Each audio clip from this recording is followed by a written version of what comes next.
Bulletin की शुरुआत करेंगे इस जानकारी के साथ कि पूर्व जलदाय मंत्री महेश जोशी, जिनसे हमारे सहयोगी बात कर रहे हैं, सीधा रुख 16 जनवरी को सर्च होती है और कई जगह पे होती है, कुछ नहीं मिलता,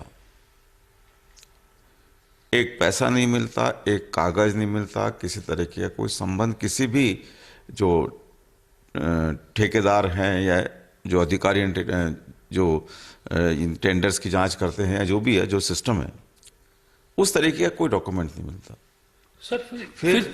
फिर ईडी ने आपको सम्मन क्यों दोबारा दिया? जब 16 जनवरी को ऑलरेडी एक बार सर्च हो चुकी है और उस सर्च में कुछ नहीं मिला, तो फिर नया सम्मन देने की क्या जरूरत पड़ी? आपका क्या सोचना है? देखिए, अचानक 2 महीने बाद में मेरे को अगर ईडी पूछताछ के लिए बुलाती, पहले भी बुला सकती थी। 16 मार्च को दिन दोपहर में 1:30 बजे के आसपास मेरे घर पे सम्मन भेजा जाता है कि आप 18 तारीख को, यानी आज के लिए पेश हुई है, कल संडे। लंबी एक फेरिस्त उनकी एक सिस्टम में है, वो लंबी फेरिस्त है, ये सारे डॉक्यूमेंट्स लेके आइए, 2010 से अब तक आपने क्या किया, आपके बैंक अकाउंट वगैरह जो कुछ उनका सिस्टम है। लेकिन उसमें से कहीं पे भी वो जो उन्होंने मुझसे डॉक्यूमेंट्स आए हैं, उनमें कहीं भी जेजेएम का नाम नहीं है। मैं आश्चर्यचकित हूं। दिसंबर में हमारी सरकार बदल गई, फिर आधा दिसंबर निकला, जनवरी निकला, फरवरी निकला और आधा मार्च निकला। 3 महीने के अंतराल में नई सरकार ने न तो एक, मेरे ख्याल से न तो एक भी टेंडर जो मेरे टाइम का था उसको कैंसिल किया। अगर किया हो तो बताएं कौन सा टेंडर कैंसिल किया और किस कारण से किया। ये एक माहौल बना दिया गया कि जेजेएम में टेंडरों में भ्रष्टाचार हुआ। टेंडर तो हुआ ही नहीं। सर, इस तरह की भी जानकारी है कि जिस 20,000 करोड़ के भ्रष्टाचार की जो बात की जा रही है, क्या वास्तव में जेजेएम में 20,000 करोड़ रुपए के टेंडर भी जारी हुए हैं या नहीं हुए? कम से कम मैं ये कह सकता हूं कि जब तक मैं मंत्री था, मतलब 2019 से लेके 2023 तक जी, पूरे कार्यकाल जितना रहा, उसमें कोई 20-21 हजार करोड़ के टेंडर जारी हुए हो तो हुए हों, अन्यथा मेरे कार्यकाल में कोई 4-5 हजार करोड़ तो मैं कहता नहीं, बाकी इसके अलावा टेंडर जारी नहीं हुए। मैं ये मानता हूं अच्छी तरीके से जांच करनी चाहिए थी।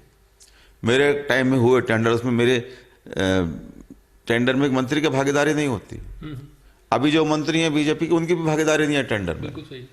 तो मंत्री का रोल पूरे टेंडर में 2 जगह होता है, पूरे प्रक्रिया में 2 जगह होता है। पीपीसी का चेयरमैन मंत्री होता है, पॉलिसी प्लानिंग कमेटी का। हर योजना, हर प्रोजेक्ट वो पीपीसी में मंजूरी के लिए आता है।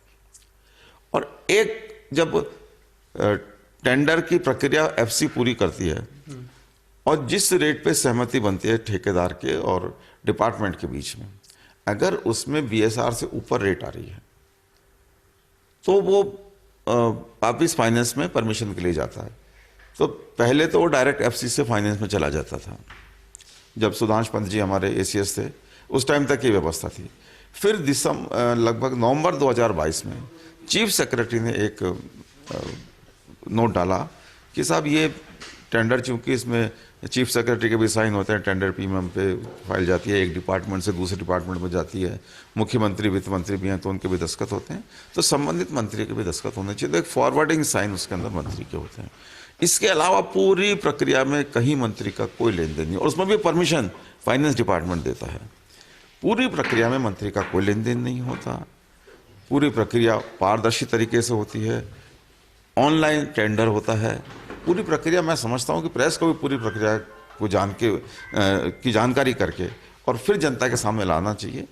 कोई किसी तरीके की गलती मेरे टाइम में, अगर मेरे टेंडरों में मेरे इंटरफेरेंस से हुई हो या मेरी जानकारी में रहते हो अगर कोई उसके अंदर कोई कमी रही हो, तो किसी को कुछ नहीं करना पड़ेगा, सारी सजा मैं खुद अपने आप ही भुगत लूंगा। सर, आप सारी सजा भुगतने की बात कर रहे हैं, लेकिन सवाल ये उठता है कि आप जब केवल उस कमेटी के चेयरमैन मात्र हैं और उस जो भी टेंडर की प्रक्रिया, उस प्रक्रिया में एक के अलावा बहुत सारे लोगों का इन्वॉल्वमेंट है, तो फिर एक अकेले को सजा क्यों मिले?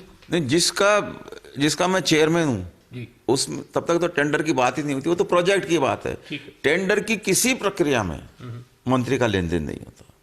सर, आज जैसे मंडे को ईडी ने आपको सम्मन दिया, अब इसके बाद में आपकी क्या भावना है? आप कब तक का समय आप ईडी से मांगना चाहते हैं? देखिए, मैंने अभी तो हाल फिलहाल 15 दिन के समय के लिए उनको लिखा है।